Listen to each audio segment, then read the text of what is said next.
বিবাহিত জীবনের 5 বছর পূর্ণ করে ফেললাম, 6 বছরে পা দিলাম। সেই উপলক্ষে একটু হালকা পাতলা আয়োজন, গিফট।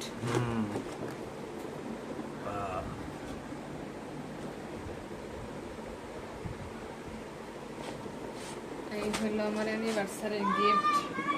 দীর্ঘ 5 বছর পরে একটা গিফট পাইছি।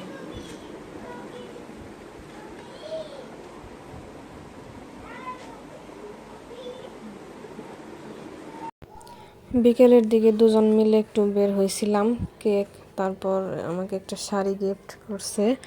যেহেতু শাড়িটা অনলাইনে আগে অর্ডার দেওয়া হয়েছিল, তাই আগে থেকে আর ওইভাবে কোনো কিছু ভাবি নাই। তো অনলাইনে যেটা অর্ডার দিয়েছিলাম সেটা হাতে পাওয়ার পর দেখি যে একদমই ছবির সাথে কোনো মিল নাই।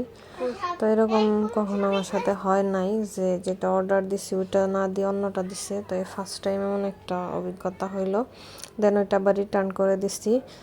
তারপর আবার সেদিন বিকেলেই, অ্যানিভার্সারি যেদিন ছিল আমাদের বিবাহবার্ষিকীর দিন বিকেলবেলায় আমাদের এই নারায়ণগঞ্জের চাষারা গেছিলাম, একটু এখান থেকে একটা শাড়ি কোনোভাবে চয়েস করে আনছি। তো অনলাইনের থেকে আমাদের এখানে অনেক সুন্দর সুন্দর শাড়ি পাওয়া যায়, গিয়ে দেখলাম।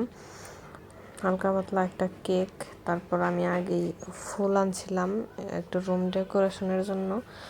অনেকগুলো ফুলই আনছিলাম, বাট ওভাবে করা হয়নি, ওইগুলা রেখেই দিয়েছিলাম।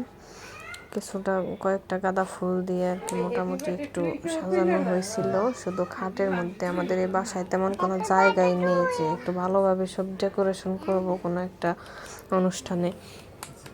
হালকা পাতলা কোনো রকমভাবে করছি। বাসায় যারা ছিল ছোট বাচ্চা টাচ্চা, ওদের নিয়েই সেলিব্রেশন করলাম।